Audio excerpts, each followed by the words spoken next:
Kalau dari gue nih guys, kalau dari gue nanti lu bisa sanggah. Kalau gue pendapat secara awam aja ya. Kalau misalnya agak kurang bener, lu bisa sanggah juga.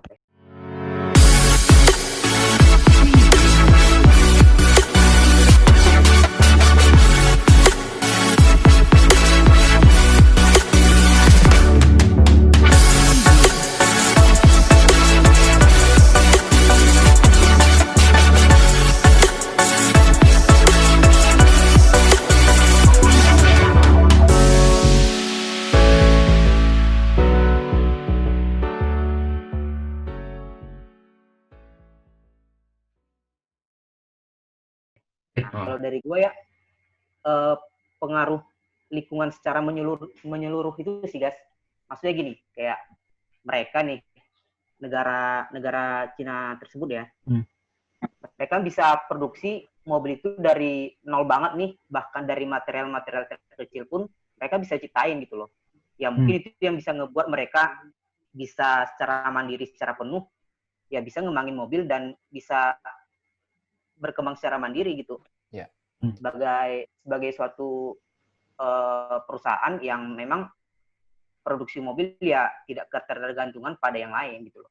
Mulai dari awal atau mulai dari produksi bahan-bahan yang paling kecil nih, misalnya skrup atau segala macamnya. Mereka secara efektif dan efisien sih memanfaatkan itu gitu. Gitu sih kalau dari gua. Oke, menjawab pertanyaan tadi ya dari Joshua. Ya, Joshua. Gua cukup setuju soal itu. Soalnya emang industri Tiongkok itu benar-benar mandiri gitu. Walaupun dulu memang terlihat desainnya emang ngikutin sih, kadang kayak misalkan desain Range Rover ditiru ya kan. Terus desain apa lagi banyak banget tuh yang ditiru. Cuma sekarang udah mulai mandiri tuh industri Tiongkok. Jadi desain udah mulai ciri khasnya masing-masing. Mereka udah mulai bahasa desainnya tuh udah mulai kelihatan lah di mobil-mobil Tiongkok ini. Jadi emang sifat kemandirian lah istilahnya ya, sifat kemandirian mereka tuh udah mulai kelihatan gitu saat ini. Makanya mereka juga mulai maju karena memang atas kemauan mereka sendiri, mereka mau ngebangun originalitas mereka sendiri gitu. Jadi industri mereka walaupun dimulainya memang dari yang kecil, tapi mereka berani inovasi gitu loh. Mereka berani menggebrak harga pasar ya kan. Ya kan? Kayak misalkan semua produk Tiongkok, apapun itu mulai teknologi sampai ke mobil pun, mereka tuh berani ngancurin harga pasar gitu loh. Dari situlah pasar Tiongkok tuh mulai berani gitu loh untuk bermain di pasar global seperti itu. Makanya emang benar kata Joshua, mereka sudah mulai mandiri gitu loh. Jadi mereka udah mulai bisa bangkit sendiri gitu. Tapi jujur dari gue pribadi tentang inovasi yang sekarang produksi mobil Tiongkok, gue jatuh cinta gitu loh sama mobil-mobil Tiongkok gitu. Salah satunya yang dari desain ya. Yang terakhir gue ke Gias itu Wuling ya. Wuling itu Wuling tuh luar biasa banget sih teknologinya. Wuling. Dia yang mulai pertama kali ya voice comment ya. Iya itu. Mulai pertama kali yang bisa voice comment loh. Wow, itu makanya buat gua, wah ternyata di ini ya, maksudnya selain ternyata dunia otomotif udah sebegini pesatnya, dan kedua ternyata kemandirian yang tadi udah dibahas lu berdua menghasilkan inovasi teknologi mobil tuh sampai segini gedenya gitu ya, segitu canggihnya. Dia mengemas teknologi, terus dia taruh adaptasi di mobil, dan itu sama aja sama kayak HP-HP yang kita gunakan gitu loh, teknologi gadget yang kita gunakan sekarang. Itu perkembangan yang sangat pesat banget. Menjanjikan banget. Emang gini, sebenarnya ya untuk lebih jujur ya, itu Wuling tuh sebenarnya emang bukan yang pertama memunculkan voice comment ya di mobil. Itu ada Mercedes dengan MBUX-nya, ya kan, itu di luar. Dan kalau Tesla sih enggak sih, dia terkoneksi dengan HP pada saat itu, jadi tidak bisa dimasukkan langsung ke dalam mobil ya. Nah, cuma uniknya dari si Wuling ini adalah dia bisa voice comment berbahasa Indonesia, dan dia yang pertama kali di pasar Indonesia gitu loh. Itu yang membuat Wuling unik kan pada saat Gias tahun lalu ya, 2019 yang kemarin ya.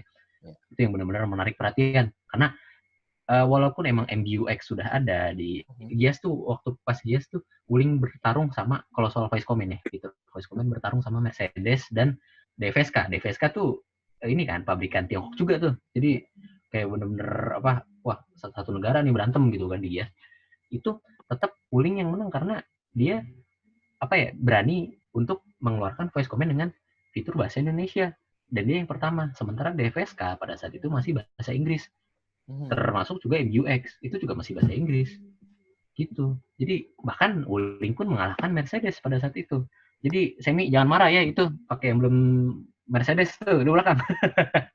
Jadi pada saat ini Wuling emang mesti, Wuling memang mesti diakuin. Sayangnya IMS sama Gias tahun ini harus ditunda. Iya, sayang banget. Pengen banget ngeliat mobil-mobil baru. IMS sayang banget juga. Padahal aku pengen banget lihat SPG-SPG-nya. Nah. Kamu jangan nakal. Jadi salah fokus ya. Gue mau cerita loh ya, BTW ini agak keluar jalur sih. Boleh. Soal SPG di pakai pameran mobil ya. Ya. Itu menurut gue yang benar-benar bisa dibilang kayak peminat mobil lah. Petrolhead masih agak kurang sih. Ya bisa dibilang petrolhead juga sih sebenarnya. Cuma bagi gue ini adalah keadaan SPG di situ tuh agak mengganggu kalau di foto gitu loh. Sebenarnya karena kita intinya tuh mau foto mobil doang gitu, bukan foto sama orangnya juga gitu. Jadi kayak SPG itu cuma buat pemanis gitu loh bagi gue ya. Ini pendapat pribadi gue sendiri ya. Jadi tolong jangan dimasukin ke hati. buat manufaktur nih. Maaf nih guys. Yeah. Ini memang gak dimasukin ke hati, tapi kita bakal masukin ke thumbnail. Oh iya. Iya. Wow. Muncul kontroversi nanti. Oke, silakan. Tapi jangan khawatir. Gue sudah mengirimkan nanti SPG mobil cewek, nanti ada pokoknya tunggu aja di Ribut Production. Oke. Ini dia. Ada konten selanjutnya ya. Ini konten selanjutnya ya. Oke, silakan. Ada lah. Dilanjutkan, Bagas. Kok diem? Gimana? Bagas. Tadi kirain masih ada tentang SPG tadi. Udah. Gue kirain lu masih cerita, Gas. Oh, enggak. Gue suruh lanjutin. Udah. Jadi ya pokoknya intinya itulah, sebenarnya agak mengganggu gitu loh. Itu tapi buat pribadi gue sendiri. Oke. Boleh. Yeah. Siap-siap ya, Gas, thumbnail dan teaser video. Iya. Pasti. Aku kita memang nggak dimasukin hati, cuma masukin thumbnail doang. Astaga. Nah, gini. Ntar di thumbnail nanti. Oke. Sebelum kita ke pertanyaan pamungkas, Bambang. Sorry. Pamungkas. Sebelum kita ke pertanyaan pamungkas nih guys, kita ada namanya segmen baru di obrolan santai ini, namanya Jawab Cepat.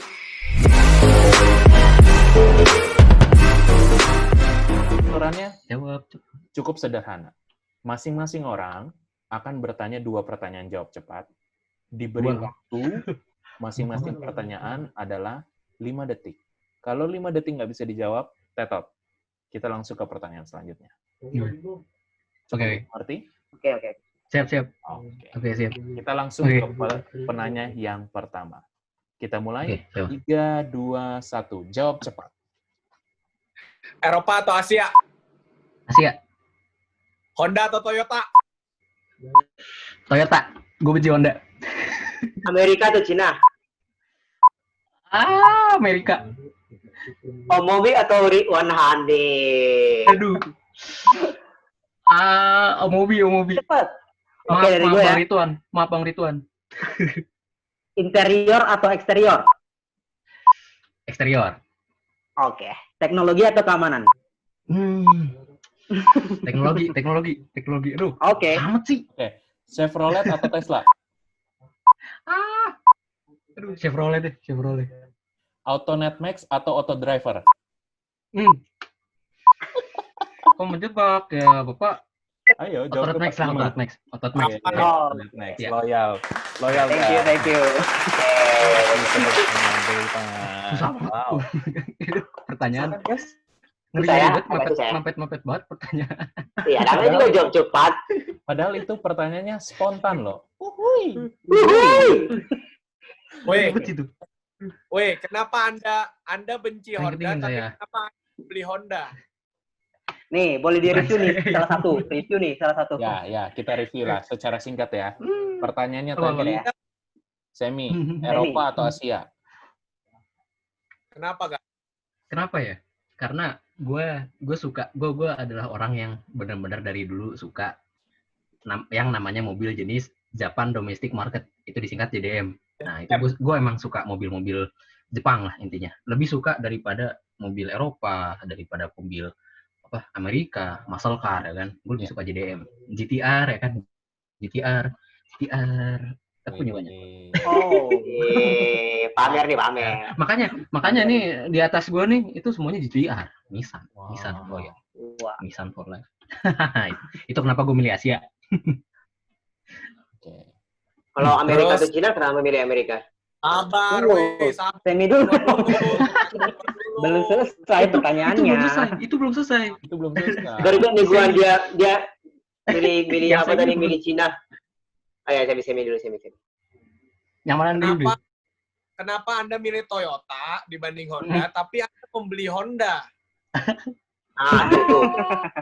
Tuh. Gimana ya? Gini, jadi ceritanya sebenarnya ya, sebelum beli Honda itu adalah diberikan 2 pilihan, Nissan Juke atau Honda HR-V, ya kan? Nah, gue pribadi dan kakak gue dan juga bokap gue itu lebih memilih Nissan Juke.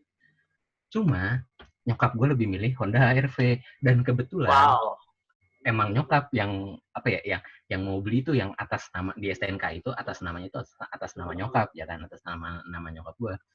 Jadi mau nggak mau 3 orang ini kalah sama yang punya STNK dong. Ya udah, mau nggak mau Honda. Oke, jadi itu sejarahnya ya. Iya, tapi ya gue sebagai jurnalis ya mau nggak mau tetap memandang objektif lah ya. Jadi emang walaupun gue nggak suka Honda, tapi gue akuin Honda penjualannya sekarang yang paling bagus di Indonesia. Dengan trik, ada triknya sih. Gue agak ngeri sebenarnya nyerempet. Cuma ya, orangnya udah turun soalnya. Oke. Kalau Amerika atau Cina kenapa tadi, Kang? Kenapa gue milih ini ya, Amerika ya tadi ya? Gini, karena jujur ya, gue tahu build quality Tiongkok itu masih jauh dibandingin Amerika, gitu. Dan gue itu menurut orang-orang yang udah punya ya, jadi menurut pengalaman orang-orang yang udah punya mobil Tiongkok, itu kayak misalkan Wuling dan DFSK, ini gue bukan bermaksud untuk menjelekkan, tapi ya gue objektif aja nih ya.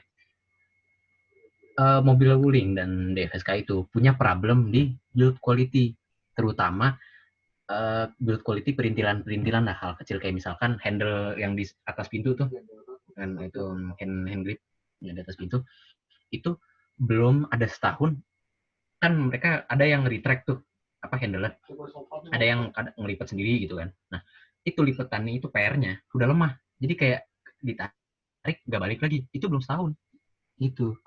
Terus masalah di plastiknya juga tuh, bahan-bahan plastiknya juga kayak mobil umur agak tua lah, jadi longgar di mana-mana, bunyi-bunyi, kretek-kretek tuh gimana segala macem.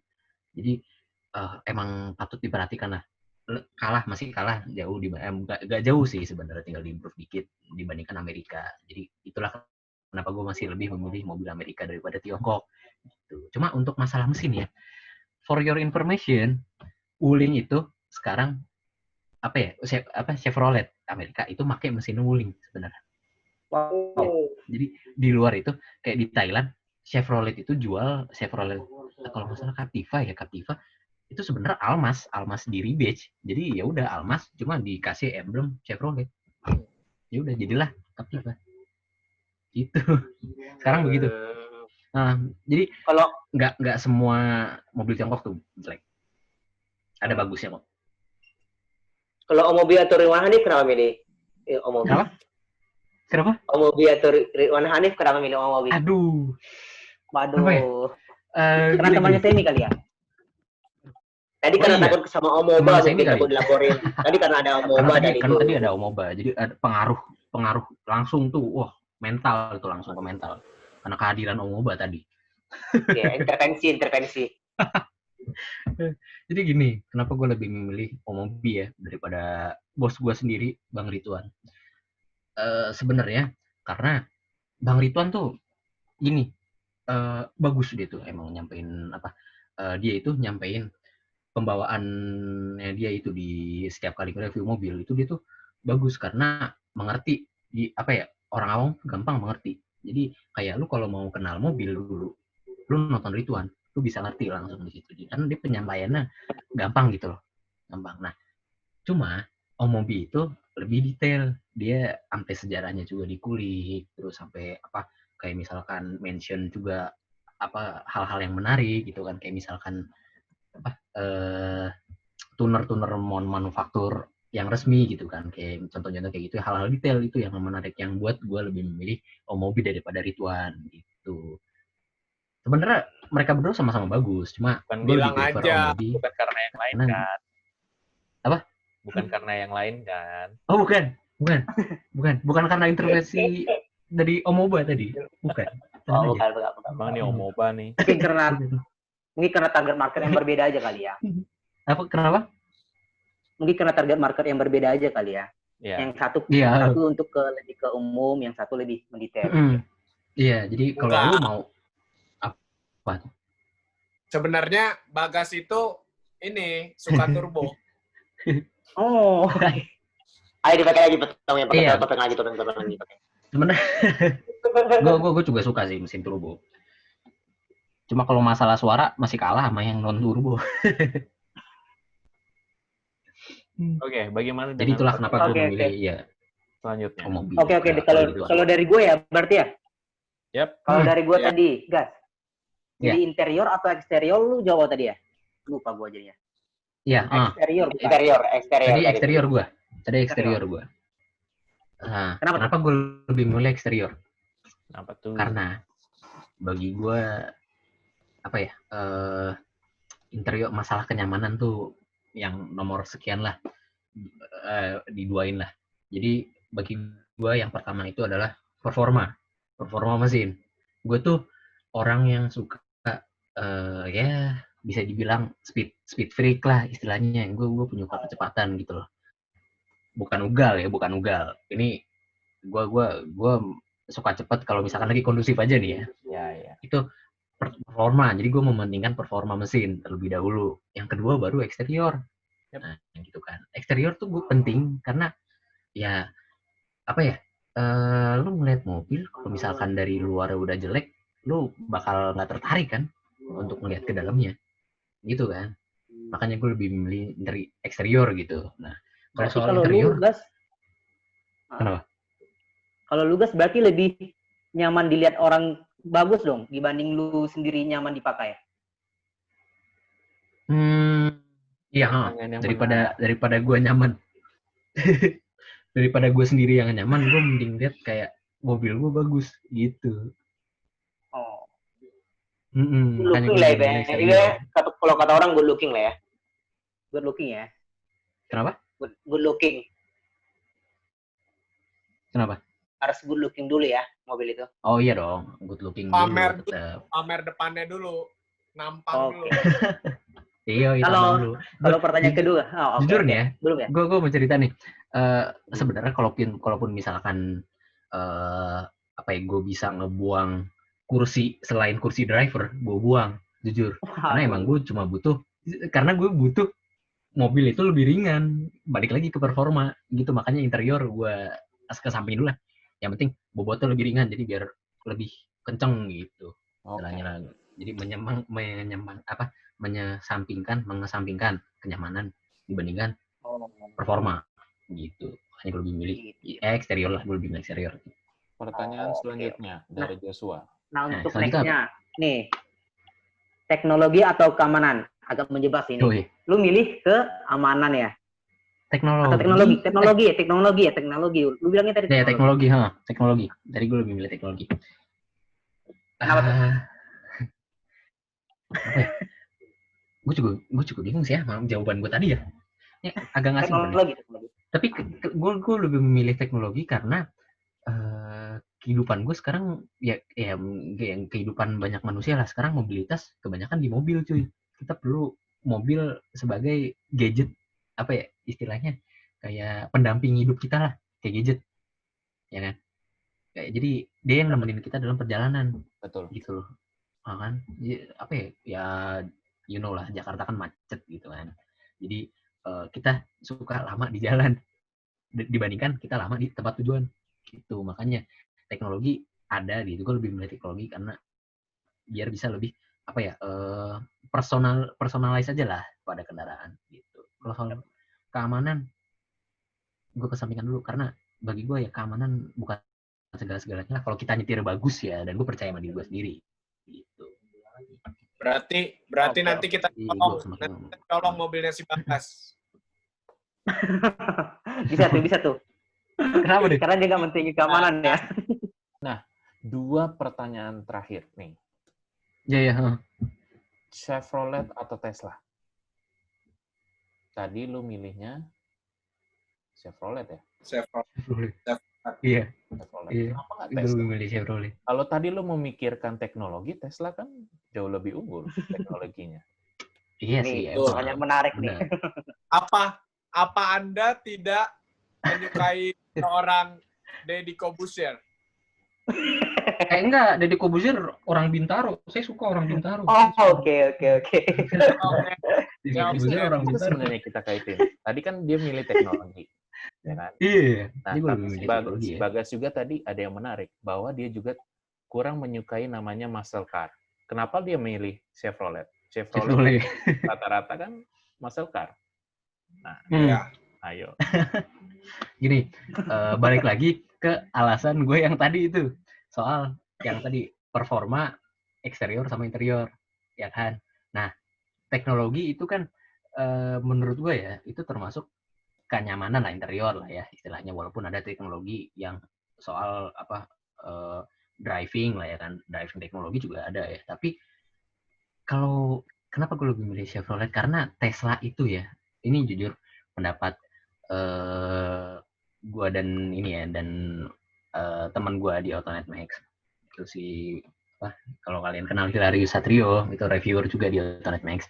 Wow. Itu kita waktu itu pernah nyoba mobil Tesla sebenarnya, tapi gue nggak ikutan nyoba ya pada saat itu. Gue cuma ikutan syuting. Itu dia bilang kalau mobil Tesla itu setir ini bener-bener istilahnya tuh kalau di kita tuh mati. Jadi setirnya tuh nggak berat sama sekali, dia terlalu ringan. Dan itu bagi gue cukup nggak driving experience kurang banget sih menurut gue ya, karena berat di setir tuh dibutuhkan untuk kontrol sebenarnya. Jadi kalau misalkan kalian ngerasain di mobil itu, kalau misalkan jalan jadi lebih kenceng terus setir mobil lebih berat, itu tuh sebenarnya faktor keamanan.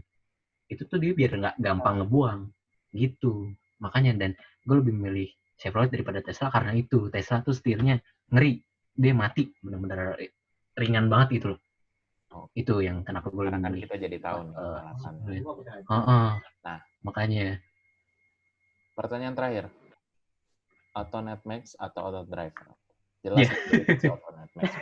Jelas Nih pertanyaannya nih. Ada apa dengan Autonet Max, Bagas Satrio? Waduh. Gimana ya? Kenapa Anda tidak memilih Auto Driver? Auto Driver? Kenapa gue tidak memilih Auto Driver? Gini, karena jujur nih ya, gue benar-benar pertama kali kenal dengan media otomotif Indonesia itu di luar media tabloid cetak ya. Tabloid cetak kan gue kenal pertama kali otomotif itu bawahannya Kompas ya kan. Gue kenal pertama kali media website itu tuh di YouTube juga itu Autonet Max. Dia apa ya, waktu itu gue nonton kalau nggak salah video soal review Datsun Go. Itu gue pertama kali nonton review Datsun Go dan gue emang tertarik dengan mobil Datsun itu, dan gue lihat wah ini pembawaan Autonet Max bagus juga nih ya kan, keren juga gitu. Jadi dari situ gue kayak wah menarik nih ya kan, mulai gandrungin tuh Autonet Max, gue mulai merhatiin, gue mulai kayak ngeliatin terus ya kan, subscribe ya kan. Terus tiba-tiba pada tahun 2000 berapa ya, 2016 itu mereka coba merekrut content writer ya kan, di Instagram akun official akun mulai ngerekrut ini content writer kan. Di situ itu gue dikasih tauin temen gue sebenarnya. Jadi gue tuh nggak tahu Autonet Max bakal ngerekrut content writer tuh, gue nggak tahu.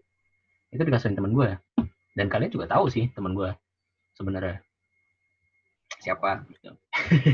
Kalau kalian kenal ya kan, kenal deh.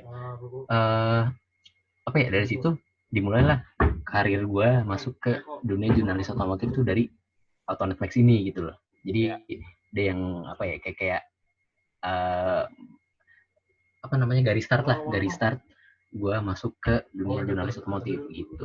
Makanya gue lebih milih Autonet Max karena apa ya, dia yang mengencourage gue untuk lebih mendalami dunia otomotif gitu.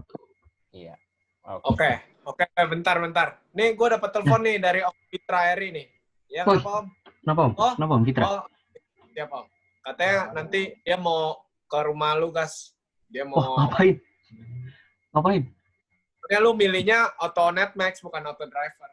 Ya kan, saya temenan sama anak Auto Driver loh Om. Oke, gini. Om Fitra Eri, saya temenan sama anak Auto Driver. Karena waktu durasi yang terbatas, kita langsung ke pertanyaan pamungkas, tapi bisa dijawab singkat, guys. Bambang nggak tuh? Sebelum penutup ya. Apa nih, Wah? Pertanyaan Bambang. Ngeri ini, pertanyaan terakhir ngeri ini. Pertanyaan pamungkas nih. Inovasi apa di industri otomotif yang akan datang? Dari seorang Bagas. Melihatnya seperti apa? Wah, kalau dari gue ya. Visioner lu aja, Gas. Gini. Kalau soal mobil maupun motor atau kendaraan niaga yang lain itu inovasi yang paling gue lihat paling maju sekarang itu adalah mobil listrik, kendaraan listrik lah istilahnya. Ya, sekarang itu benar-benar apa ya, maju karena ya lah pemanasan global dan masalah lingkungan lain seperti minyak bumi yang udah mulai depleted ya kan, udah mulai berkurang. Jadi mobil listrik tuh sekarang udah mulai dikencangin nih sama manufaktur lain. Kayak mulai Tesla, Mercedes-Benz, BMW, terus ya manufaktur original lah yang biasa bermain di mesin bensin, mesin biasa, mesin konvensional. Itu mulai masuk ke ranah mobil elektrik karena memang itulah masa depan otomotif, mau nggak mau itulah masa depan otomotif dunia karena ya minyak bumi bakal habis cuy, ya kan? Ada masanya gitu loh. Itu bukan bahan bakar yang dapat diperbarui, makanya industri otomotif mulai bergerak maju ke bidang kendaraan elektrik gitu. Mereka mulai mesti memikirkan gimana sih cara ngerubah kendaraan elektrik mereka jadi fun gitu loh, nggak kayak Tesla lah istilahnya kan, kayak Tesla yang setir mati gitu. Gimana sih caranya? Itu inovasi yang gue lihat sih di industri otomotif yang sekarang dikembangin gitu. Alright, sangat menarik sekali konten kita pada kali ini. Sayangnya gua harus menutup ini. Sayang banget. Masih banyak nih sebenarnya, tapi benar-benar sangat menarik. Pokoknya terima kasih untuk Bagas Satrio, Joshua Joseph, Samuel Indra, dan juga Omoba. Thank you, guys. Omoba. Makasih Omoba. Makasih banyak. Iya. Gitu kan. Itu topengnya dipinjemin ke Semi. Kan temennya. Tahuan jadinya. Topengnya dipinjemin itu. Pokoknya kita tadi kita sudah membahas panjang lebar tentang dunia otomotif. Kita juga sudah mendapatkan pengetahuan baru tentang industri otomotif itu sendiri. Pokoknya di closing konten ini gue nggak akan panjang lebar sih. Pokoknya gue cuma mau promo aja nih. kita tidak hanya membuat konten-konten menarik di YouTube, tapi kalian juga bisa dengar salah satu konten yang menarik. Kenapa sih namanya Ribut Production? Mungkin kalian ada yang bertanya-tanya. Kalian bisa langsung saja ke podcast Diskusi Bujang di Spotify, available, sudah tersedia di Spotify. Di mana nih? Sini? Di sini diletakin lah. nanti. Di sini dia muncul. Oke. Diskusi Bujang. Pokoknya kalian cari Diskusi Bujang, terus kalian follow playlist podcastnya, dan juga yang terpenting adalah kalian ke YouTube channel Ribut Production. Kalian jangan lupa share, like, comment, and subscribe pastinya. Pokoknya kalian komen apa aja, konten-konten menarik yang bisa menjadi ide-ide kita untuk kita buat, atau topik-topik apa yang menarik, bisa kalian komen di bawah sini. Oke, guys? Sekali lagi terima kasih, Bagas, Samuel. Oh iya, thank you juga. Thank you. Thank you juga udah ngundang gue. Narsum kita kali ini, Bagas Satrianugraha. Mantap. Pokoknya sampai Mohon ketemu. maaf jika ada salah-salah kata ya. Siap? Ya. Oke. Pokoknya sampai ketemu di obrolan santai berikutnya. Selamat pagi, siang, malam, saudara-saudara. Dadah, teman-teman. Dadah, Ribut Production.